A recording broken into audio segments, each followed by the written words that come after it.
Hey guys, I got an awesome, brand new, original idea for a Disneylander that I am...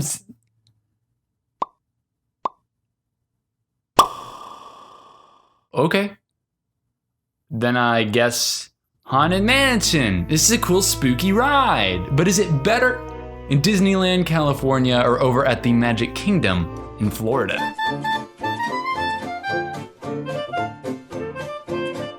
The Haunted Mansion has a truly complicated but really fascinating history. Walt Disney had the idea to build some sort of Haunted Mansion attraction 20 years before Disneyland was ever built. So before Walt had even conceived Disneyland, he had started thinking of a haunted house.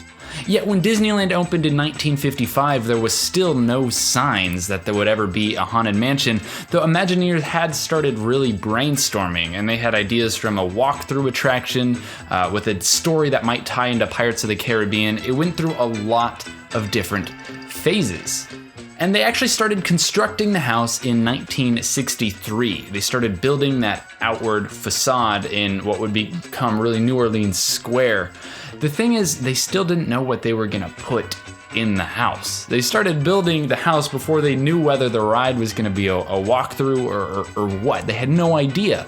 And then the World's Fair came along in 1964, which really stole all of Walt Disney's attention away, which you can learn all about in an old video there. I think it's criminally underwatched. Go give it a view, please. So the house was there. It was done, and the ride still wasn't open. And then Walt Disney passed away, putting the house on hold longer. And finally, in 1969, after sitting vacant for 6 years, the Haunted Mansion opened as we know it today. And shortly after, down in the Magic Kingdom, their version of the Haunted Mansion opened in 1971. There's a lot more fascinating history I would love to go into, but that's not what you're here for. You're here to watch two rides punch each other in the face. So let's do it.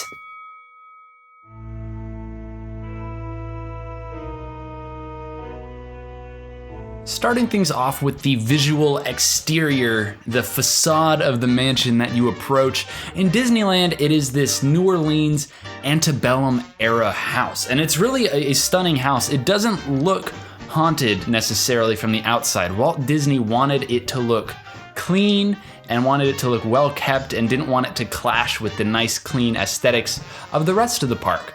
So the outside looked clean, and it still does, yet there's something intimidating about it. The tall white pillars and just this house that looks like it should be haunted, despite not being decrepit. It's really striking, a beautiful house. I love the facade there in New Orleans Square.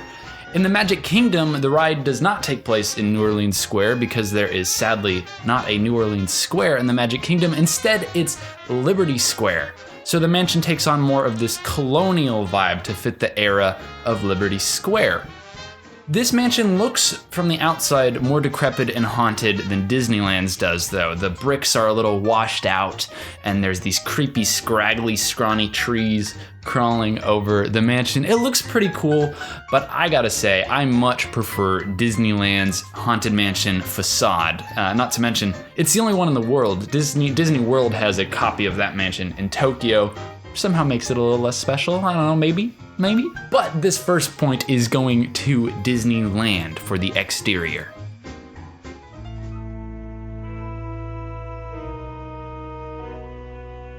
For round two, we'll be looking at the queue of the rides. You've seen the beautiful facade of the mansion, and you've decided to hop in the standby and find out what's in there for yourself.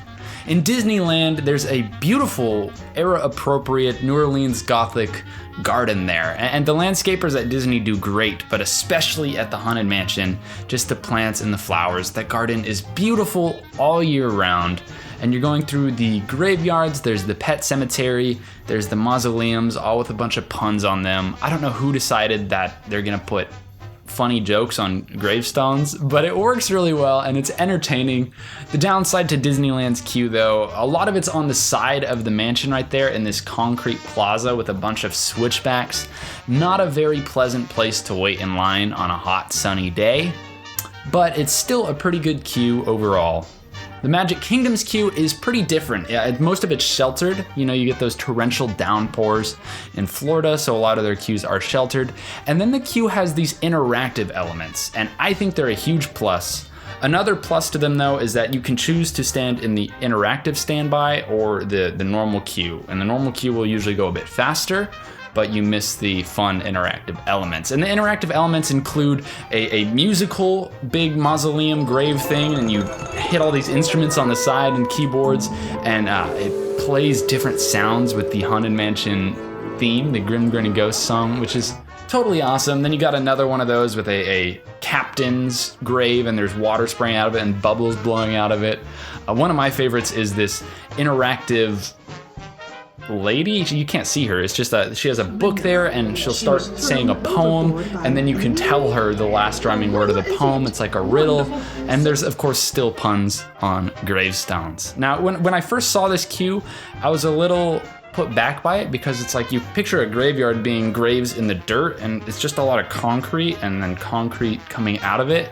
And I thought that was weird, but I did some research and found that that is actually era appropriate for areas that would flood. You don't want to bury your dead underground. You're going to want to put them above ground so they don't get washed out.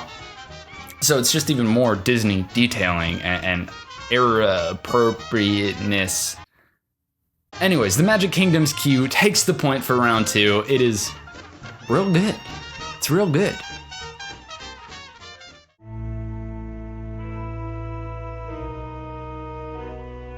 I've decided to break the queue into 2 different sections because once you get inside the mansion, the queue becomes something totally unique. It's kind of like the walkthrough attraction that Haunted Mansion was originally conceptualized to be. Disneyland, you enter the lobby and then are put into one of 2 rooms, and that's the stretching room. The ghost host is there. He's narrating, he's introducing himself and the mansion. The room stretches, and as you might know in Disneyland, the stretching room is actually an elevator. So you're going down when it really just feels like the room is stretching, and it's kind of surreal and cool. And the elevator door opens and you're put out into a hallway. Now, functionally, this hallway is to get you under the Disneyland Railroad, but I think it's truly an awesome part of the ride. You're like, am I on a ride? What is happening? I'm walking down a hallway in a haunted mansion. It's scary. You're kind of off the rails a little bit. And there's the changing portraits, the lightning flashes, and they turn into scary things. And then at the end of the hallway, of course, you got the busts that follow you, kind of like this. And then you go out onto what is presumably the back porch of the mansion. I'm not entirely sure what the area is supposed to be, but it is where you board onto the ride. Very similar over in the Magic Kingdom. You enter the lobby, then you enter the stretching room. The stretching room is about the same, but it's not an elevator in the Magic Kingdom, which doesn't really make a difference. But I feel like whether or not you know you're on an elevator in Disneyland, your body feels like it's on an elevator, like a little bit of movement, and it adds to the eeriness, in my opinion. But it doesn't make a big difference. The real problem for Magic Kingdom, though, is that once you get out of the stretching room, you're just in this tight triangle. The boarding area is right there. You don't get to go down that long hallway, and there's less flow to it. You're just out and suddenly in a crowd of people, not really entirely clear which way to go, even though obviously you want to go to the boarding area. A little more chaos. I don't like it quite as much, which is why for the second indoor part of the queue, I'm giving the point to Disneyland.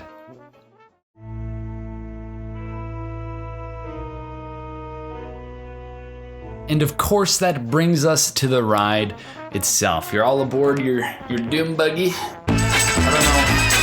I don't know anyone that sits in the Doom Buggy like that, but you're on your Doom Buggy. Disneyland, it is a classic ride. It is just a beloved dark ride. Just changed the game for dark rides around the world. And if you've been on it, I mean, I don't really know what to say. It's incredible. You go through the scenes, the rooms, it's fluid, it's immersive, starts a little creepy, ends a little more silly, and it is close to the perfect ride. It's got good music, it's got good set design, it's got good animatronics. Everything about it's awesome.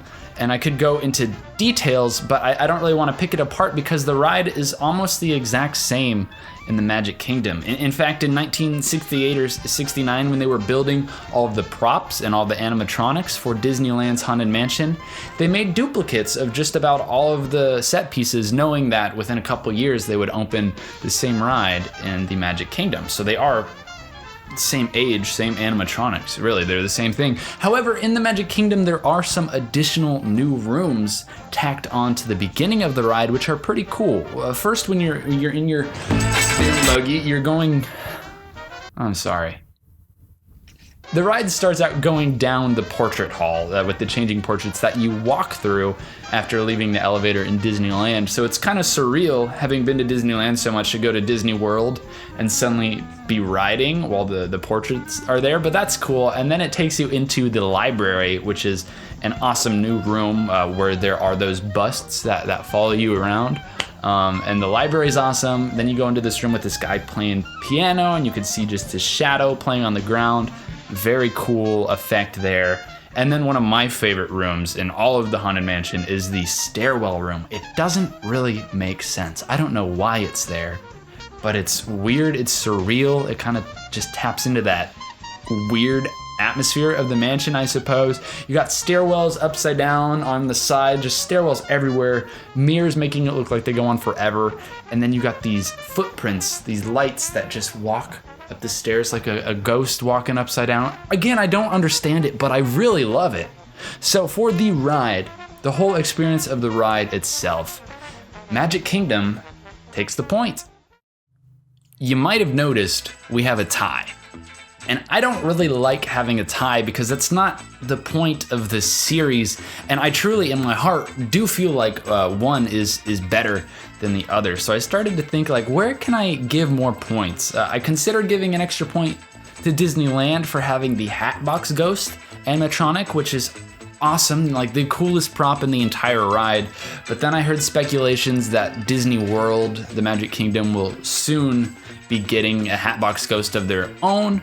And really, the rest of the ride is the same thing. And then I thought maybe I should give Magic Kingdom another bonus point for those extra rooms in the beginning, because it's several cool rooms. It's a big difference from Disneyland. But then I was like, do they really change the ride that much? But then it struck me, I know who the winner is. I know where the bonus point is going. Disneyland has the holiday, Haunted Mansion Holiday, Nightmare Before Christmas layover. Okay, and I know some people have mixed feelings about it. A lot of people wish that it would just be the normal Haunted Mansion all year round. I personally, again, this whole video is my opinion, I personally love the holiday layover, especially because I'm usually not there during the October through January season when the holiday layover is there, so it's really a treat for me when I get to see it. I love Nightmare Before Christmas, I love the aesthetic, and Disney goes all out. This is not just a silly layover where they throw Jack Skellington and a couple wreaths and Christmas trees around the mansion. They like renovate the whole thing. Every year, it blows my mind how much changes on this ride. It's an extraordinary experience. I think it's wonderful. It changes to like 12 days of Christmas. Is that even the right? Anyways, it's Christmassy, it's spooky, it's Nightmare Before Christmas, and it's really, really well done. Even if you don't like it and wish it was Haunted Mansion normal all year round, you have to admit it is not a lazy layover. It is like the layover of all layovers, how much they do to this. And what confuses me is that the Magic Kingdom just doesn't do it. Like I mentioned earlier, there is an exact clone of the Magic Kingdom Haunted Mansion ride in Tokyo with, I think, even an extra scene or two, but Tokyo does the Haunted Mansion Nightmare Before Christmas layover. Disneyland does the Nightmare Before Christmas layover. Magic Kingdom just doesn't. And I don't know if they plan to in the future. If they do in the future, it'll be a tie, or Magic Kingdom will win. But for now, my vote is conclusive. Disneyland is the superior Haunted Mansion. We have a winner.